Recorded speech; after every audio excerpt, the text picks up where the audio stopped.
فاجعل بيننا وبينك موعدا لا نخلفه نحن ولا أنت مكانا سوى قال موعدكم يوم الزينة وأن يحشر الناس ضحى فتولى فرعون فجمع كيده ثم أتى. Ya. Allah berfirman, walaqad ara'ainahu, sungguh kami memperlihatkan kepadanya, maksudnya kepada Fir'aun, ayatina, tanda-tanda kekuasaan kami, kullaha, semuanya. Fakadzdzaba wa aba, tetapi Fir'aun mendustakannya, wa aba, dan menolaknya.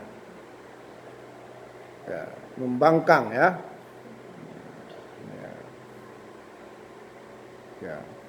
Jadi Ibu, makna ayat ini bahwa Allah telah memperlihatkan tentang kenabian Nabi Musa dan Nabi Harun kepada Fir'aun.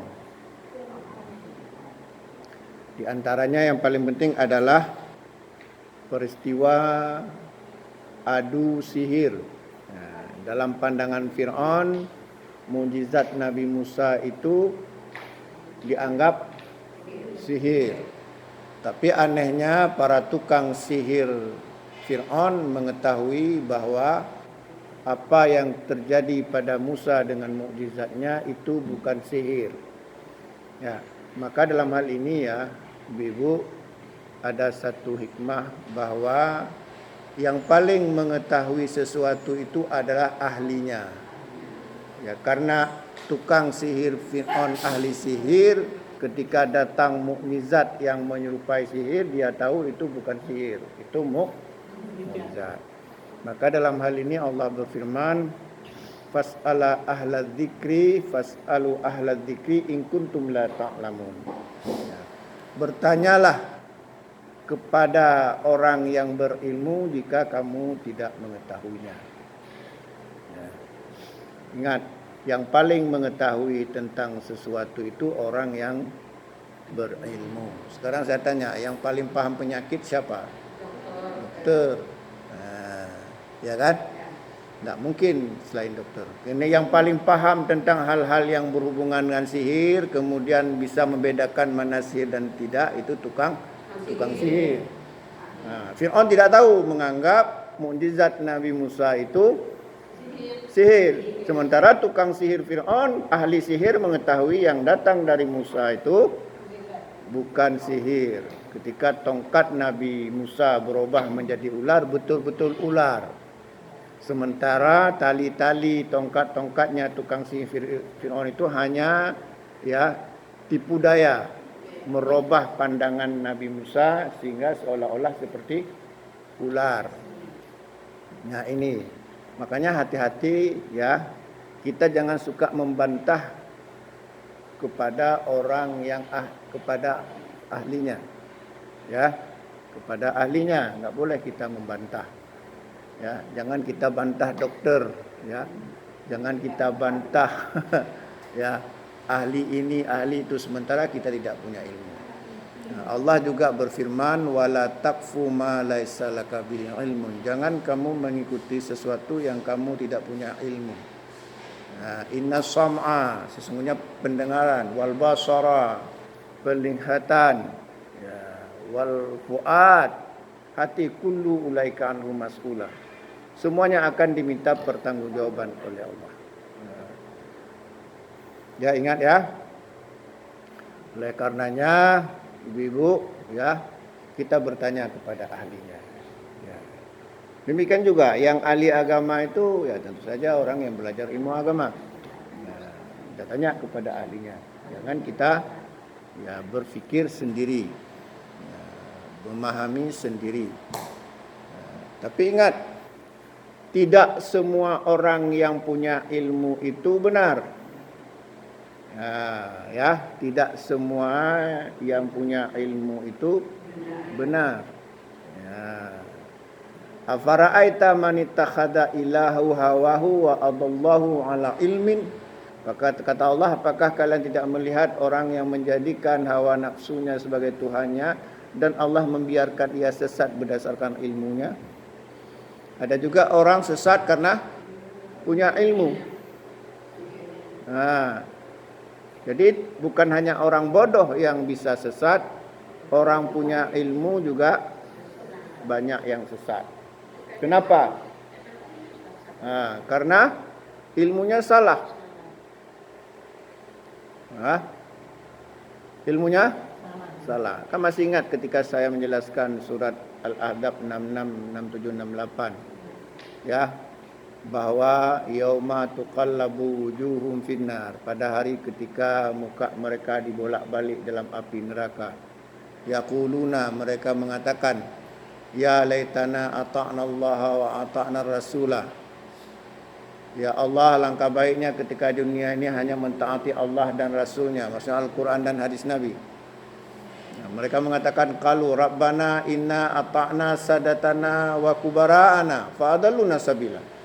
Ya Allah, ketika di dunia kami telah mentaati pemimpin-pemimpin dan pembesar-pembesar kami, tapi mereka menyesatkan kami dari jalan-Mu ya Allah. Pemimpin dan pembesar ini maksudnya orang yang berilmu, tapi mereka menyesatkan. Kemudian mereka mengatakan lagi, qalu rabbana atihim dhifaini minal adab wal anhu la'nan kabira. Ya Allah, berikanlah siksa kepada guru-guru kami tadi itu 2 kali lipat dibandingkan kami, dan laknatlah mereka dengan laknat yang besar. Nah, guru itu kan orang berilmu. Ya, jadi pada satu sisi kita bertanya kepada sesuatu yang kita tidak punya ilmu, kita bertanya kepada orang punya ilmu, tapi hati-hati, kadang-kadang orang punya ilmu itu pun belum tentu benar. Ya. Nah, sekarang pertanyaannya, bagaimana sebuah ilmu itu dianggap benar? Ya. Bagaimana sebuah ilmu itu, ya khususnya ilmu agama itu dianggap benar? Ya. Yang pertama, ini sudah pernah saya jelaskan.